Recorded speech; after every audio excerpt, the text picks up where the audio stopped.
श्री राम रक्षा स्तोत्रम्। अस्य श्री राम रक्षा स्तोत्र मंत्रस्य बुधकौशिक ऋषिः श्री सीतारामचंद्रो देवता अनुष्टुप् छन्दः सीता शक्तिः श्रीमान हनुमान कीलकम् श्री रामचंद्र प्रीत्यर्थे राम रक्षा स्तोत्र जपे विनियोगः। ध्यायेदाजानुबाहुं धृतशरधनुषं बद्ध पद्मासनस्थं पीतम वासो वसानं नवकमलदल स्पर्धि नेत्रं प्रसन्नं वामांकारुण सीता मुख कमल मिल्ललोचनं नीरदाभं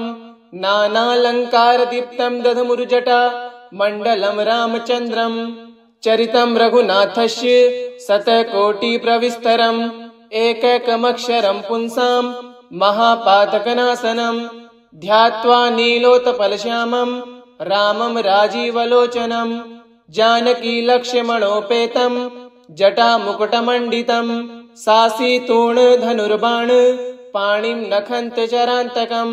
सवलील्या जगत्त्रातु माविर्भूतमजं विभुं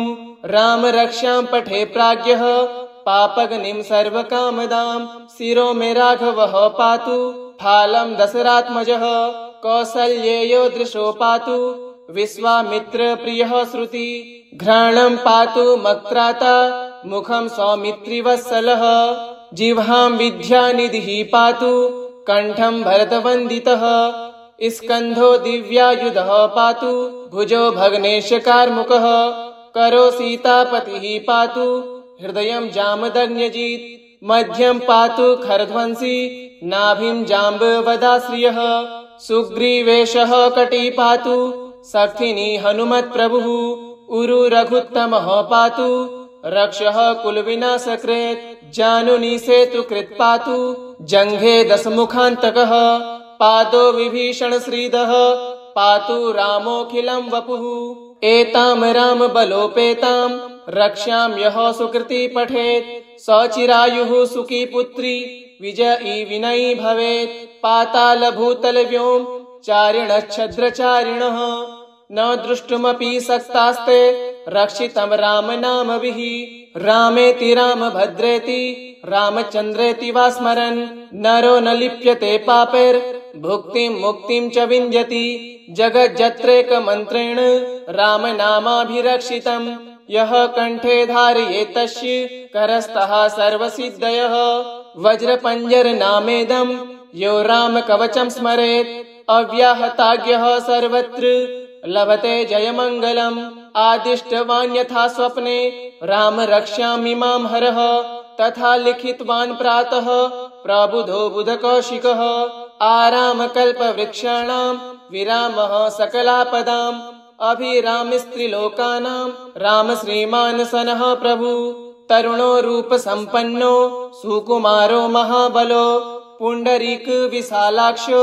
चीरकृष्णाजिनाम्बरो फलमूलासिनो दान्तो तापसो ब्रह्मचारिणो पुत्रो दशरथस्येतो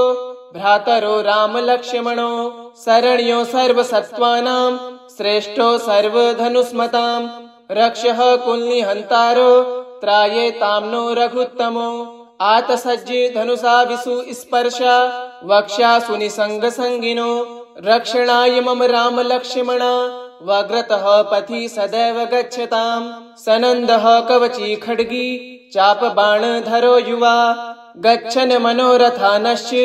रामः पातु स लक्ष्मणः रामो दाशरथी सूरो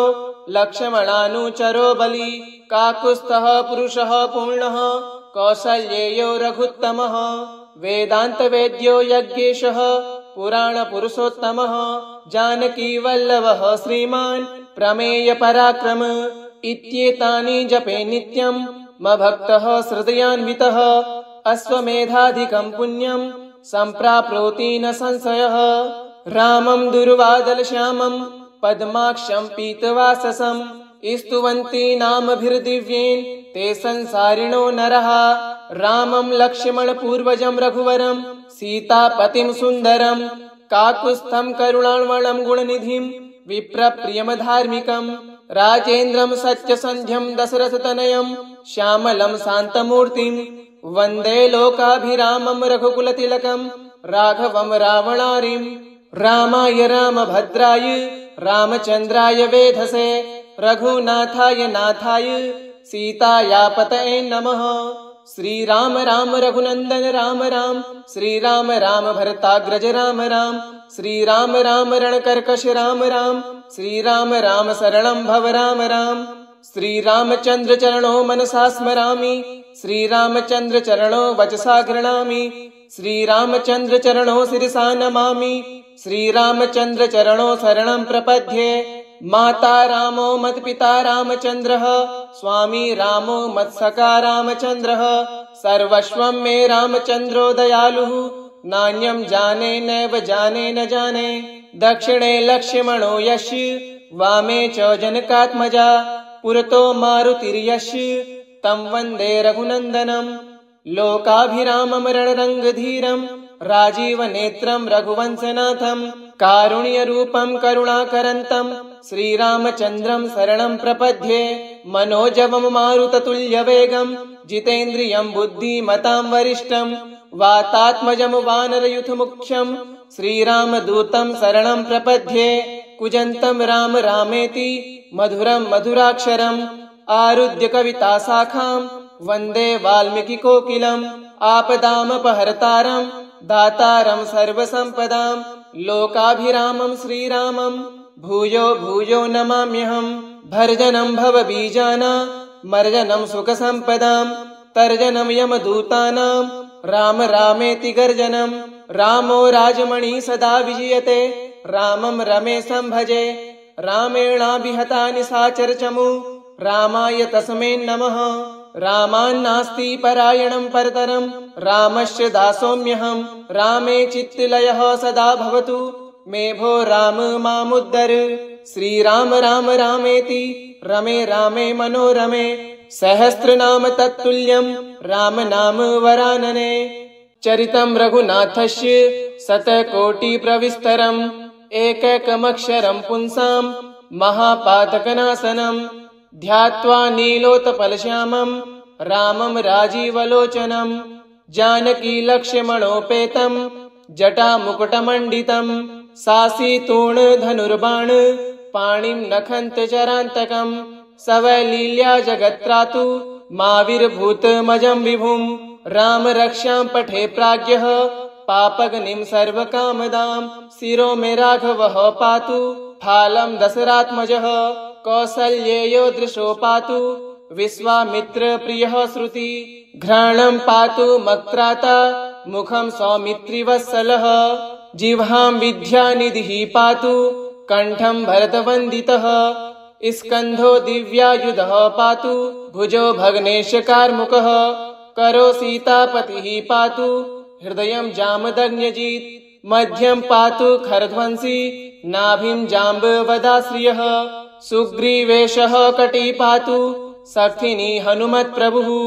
उरु रघुत्तमः पातु रक्षः कुलविनाशकृत् जानुनी सेतुकृत् पातु जङ्घे दशमुखान्तकः पादो विभीषण श्रीदः पातु रामोऽखिलं वपुः।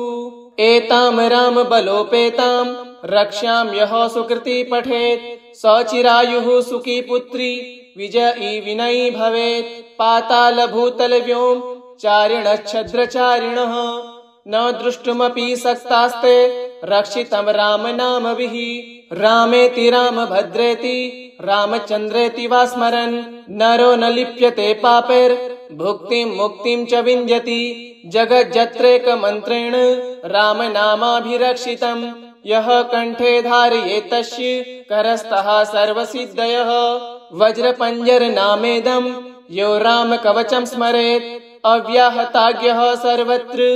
लभते जयमङ्गलम्। आदिष्टवान् यथा स्वप्ने राम रक्ष्यामि मां हरः तथा लिखितवान् प्रातः प्रबुधो बुधकौशिकः।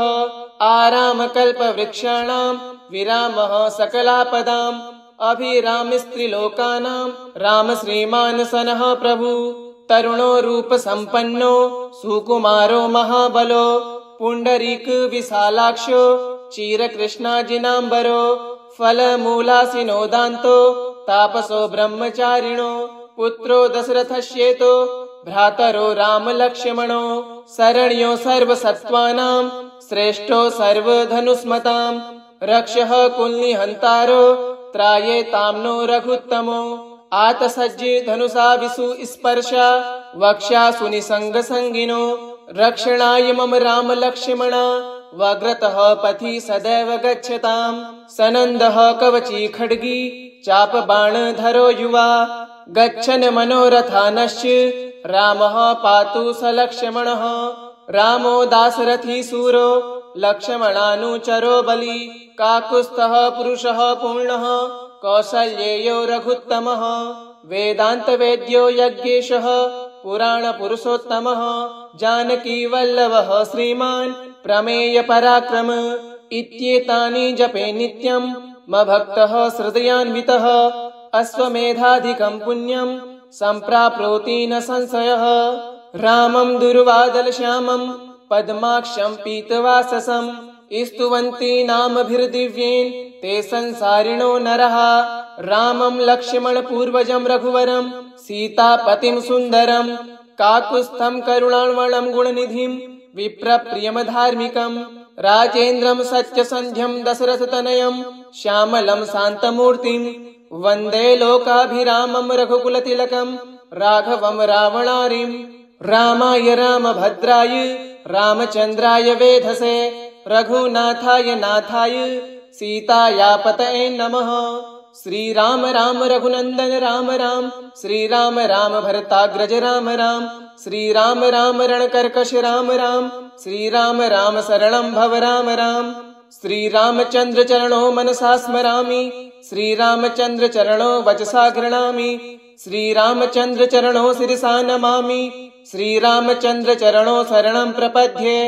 माता रामो मत्पिता रामचन्द्रः स्वामी रामो मत्सखा रामचन्द्रः सर्वस्वं मे रामचन्द्रो दयालुः नान्यं जाने नैव जाने न जाने दक्षिणे लक्ष्मणो यस्य वामे च जनकात्मजा पुरतो मारुतिर्यस्य तं वन्दे रघुनन्दनं लोकाभिरामं रणरङ्गधीरं राजीवनेत्रं रघुवंशनाथं कारुण्यरूपं करुणाकरन्तं श्रीरामचन्द्रं शरणं प्रपद्ये मनोजवं मारुततुल्यवेगं जितेन्द्रियं बुद्धिमतां वरिष्ठं वातात्मजं वानरयूथमुख्यं श्रीरामदूतं शरणं प्रपद्ये कुजन्तं राम रामेति मधुरं मधुराक्षरम् आरुध्य कविताशाखां वन्दे वाल्मीकिकोकिलम् आपदामपहर्तारं दातारं सर्वसम्पदां लोकाभिरामं श्रीरामं भूयो भूयो नमाम्यहम् भर्जनं भवबीजानां मर्जनं सुखसम्पदां तर्जनं यमदूतानां राम रामेति गर्जनं रामो राजमणि सदा विजयते रामं रमेशं भजे रामेणाभिहता निशाचरचमु रामाय तस्मै नमः रामान्नास्ति परायणं परतरं रामस्य दासोऽम्यहं रामे चित्तलयः सदा भवतु मे भो राम मामुद्धर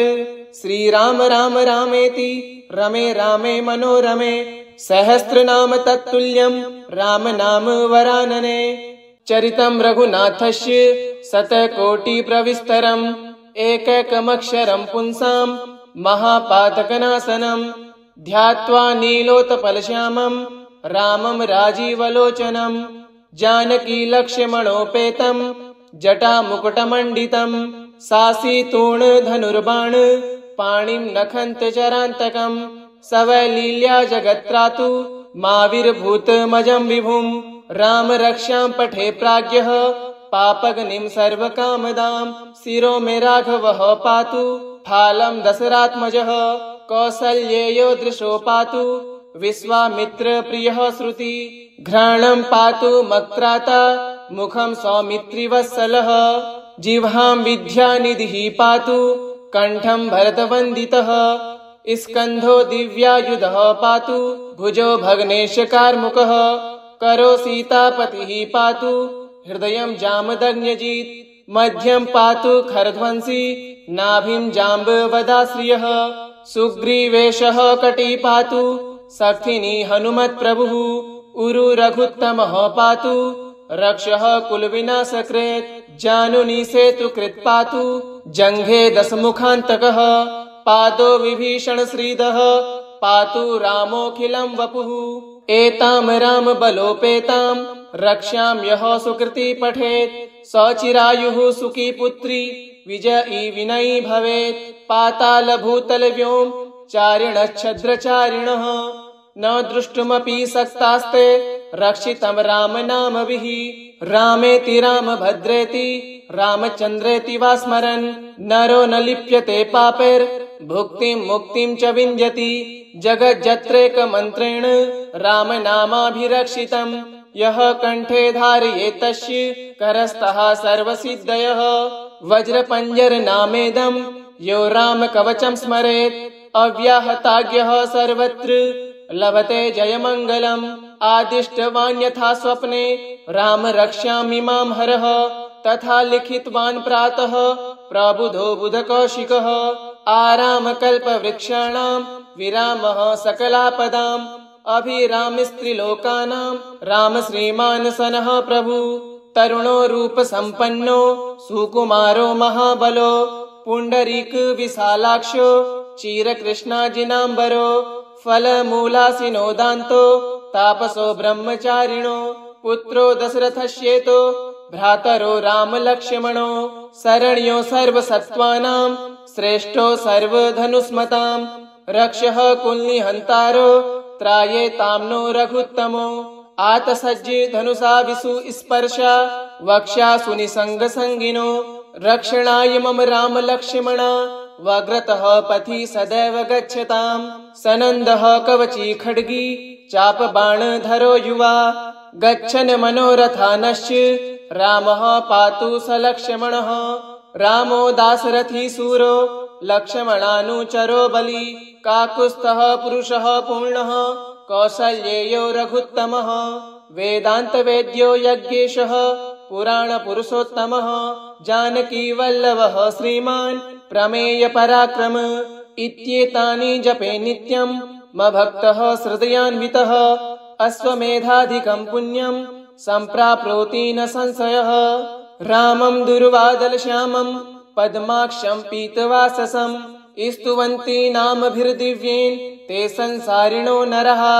रामं लक्ष्मणपूर्वजं रघुवरं सीतापतिं सुन्दरं काकुत्स्थं करुणार्णवं गुणनिधिं विप्रप्रियं धार्मिकं राजेन्द्रं सत्यसन्ध्यं दशरथतनयं श्यामलं शान्तमूर्तिं वन्दे लोकाभिरामं रघुकुलतिलकं राघवं रावणारिं रामाय रामभद्राय रामचन्द्राय वेधसे रघुनाथाय नाथाय सीतायापतये नमः श्रीराम राम रघुनन्दन राम राम श्रीराम राम भरताग्रज राम राम श्रीराम राम रणकर्कश राम राम श्रीराम राम शरणं भव राम राम श्रीरामचन्द्र चरणो मनसा स्मरामि श्रीरामचन्द्र चरणो वचसा गृह्णामि श्रीरामचन्द्र चरणो शिरसा नमामि श्रीरामचन्द्र चरणो शरणं प्रपद्ये माता रामो मत्पिता रामचन्द्रः स्वामी रामो मत्सखा रामचन्द्रः सर्वस्वं मे रामचन्द्रो दयालुः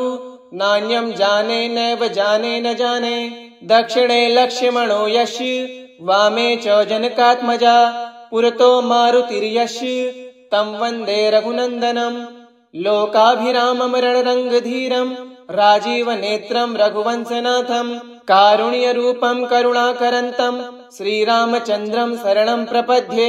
मनोजवं मारुततुल्यवेगं जितेन्द्रियं बुद्धिमतां वरिष्ठं वातात्मजं वानरयूथमुख्यं श्रीरामदूतं शरणं प्रपद्ये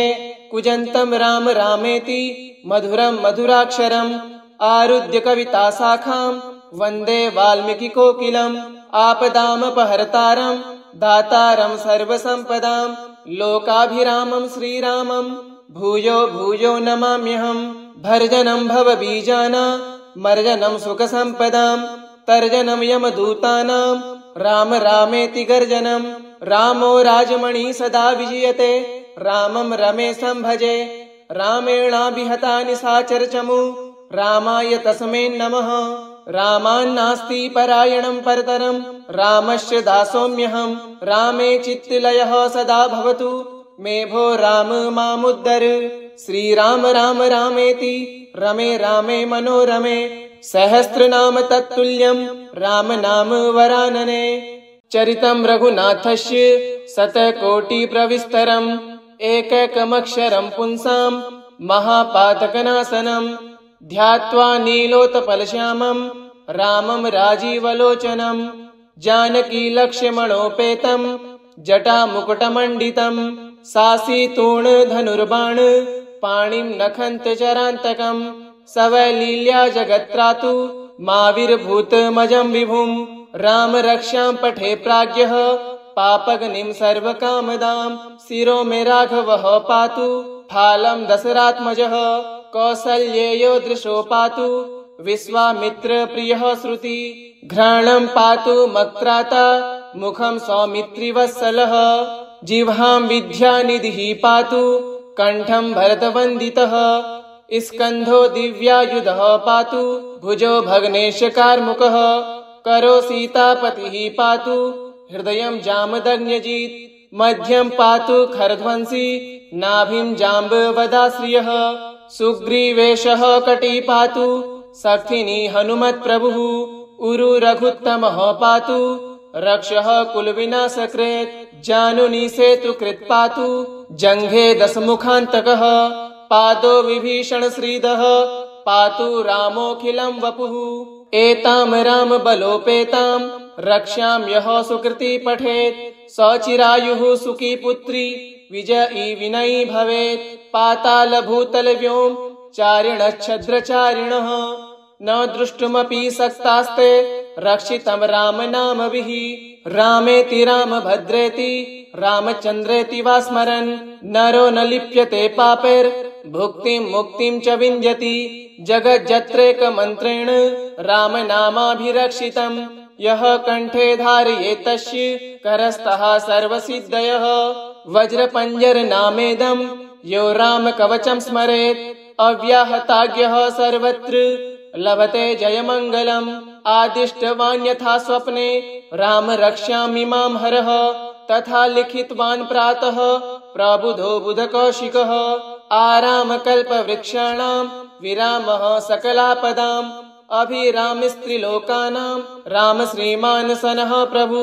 तरुणो रूपसम्पन्नो सुकुमारो महाबलो पुण्डरीक विशालाक्षो चिरकृष्णाजिनाम्बरो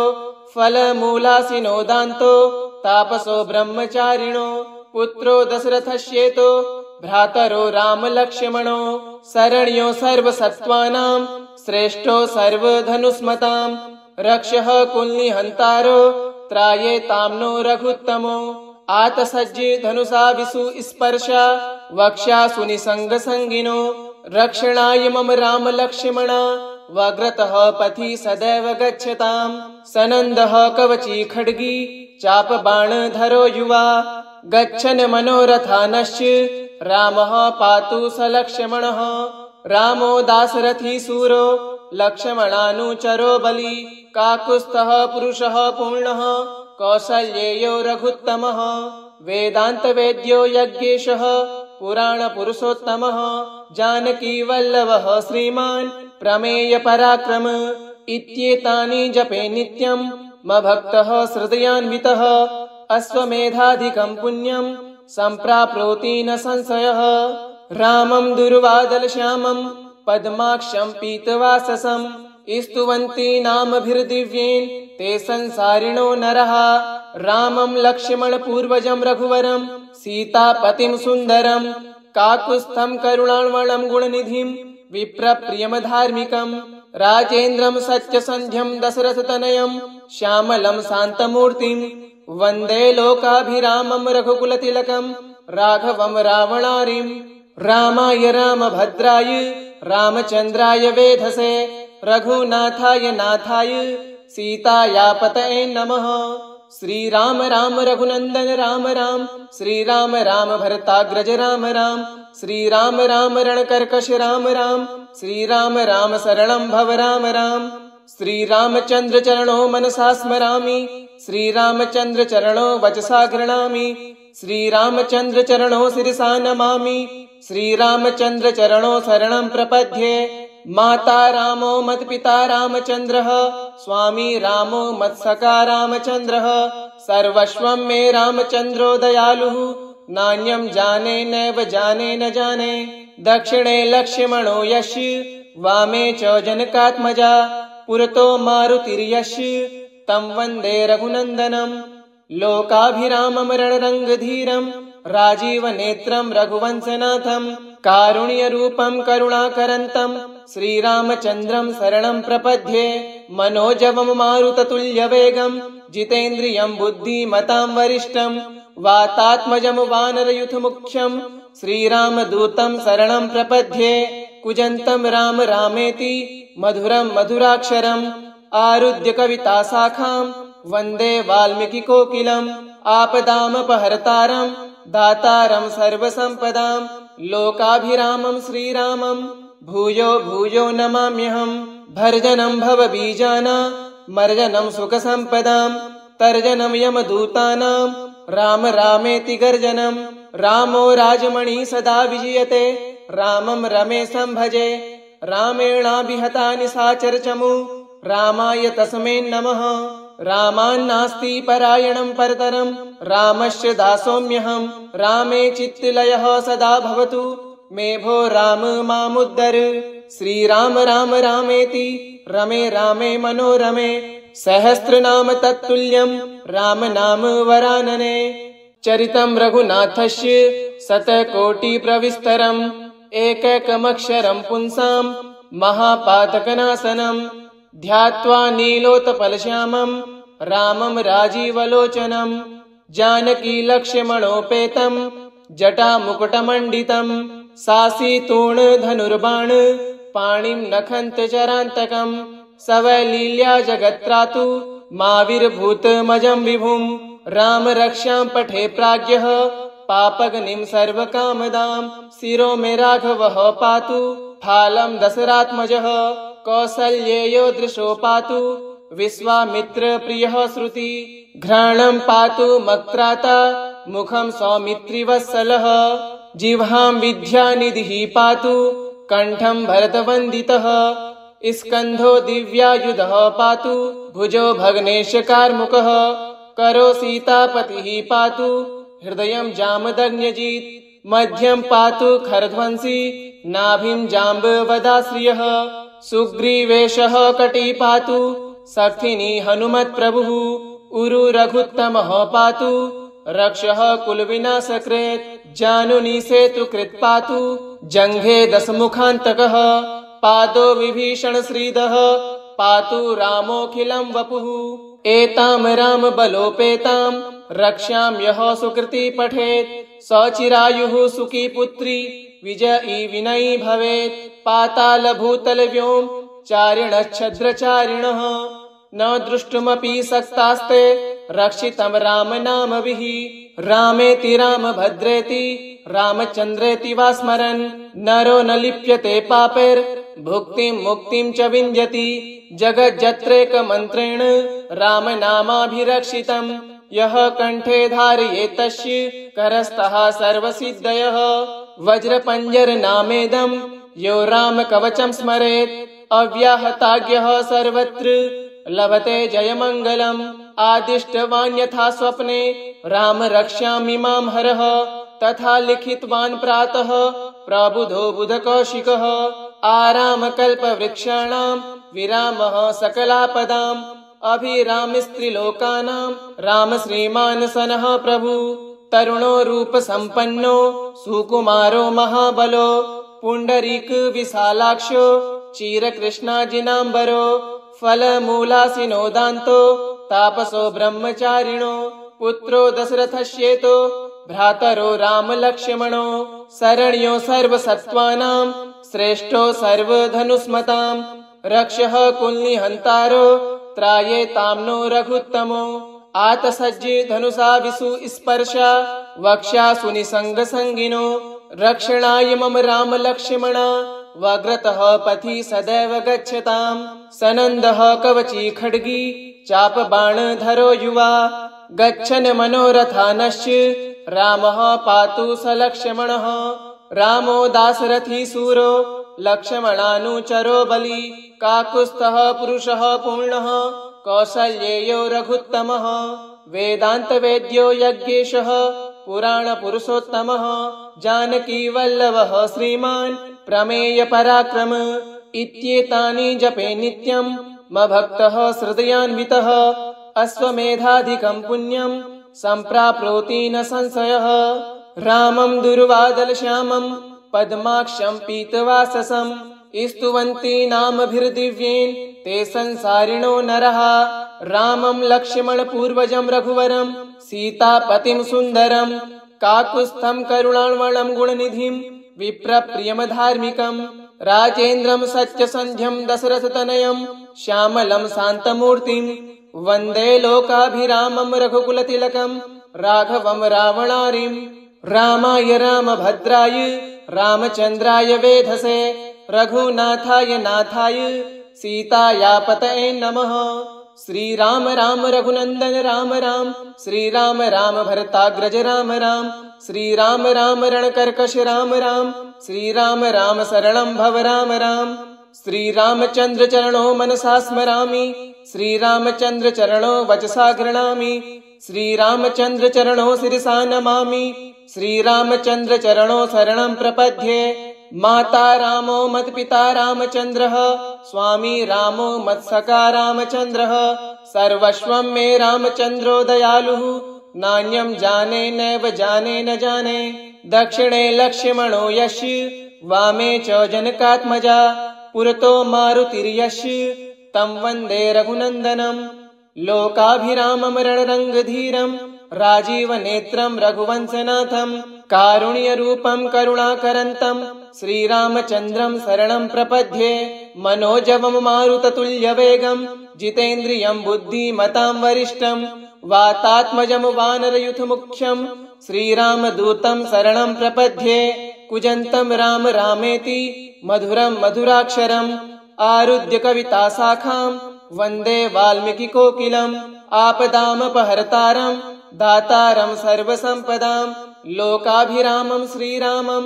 भूयो भूयो नमाम्यहम् भर्जनं भवबीजानां मर्जनं सुखसम्पदां तर्जनं यमदूतानां राम रामेति गर्जनं रामो राजमणि सदा विजयते रामं रमेशं भजे रामेणाभिहता निशाचरचमु रामाय तस्मै नमः रामान्नास्ति परायणं परतरं रामस्य दासोऽम्यहं रामे चित्तलयः सदा भवतु मे भो राम मामुद्धर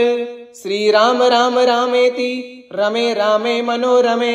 सहस्रनाम तत्तुल्यं राम नाम वरानने इति श्री बुद्धकौशिक मुनि विरचितं श्रीराम रक्षा स्तोत्रं श्रीरामचन्द्रार्पणमस्तु। ओम श्री रामचंद्राय नमः।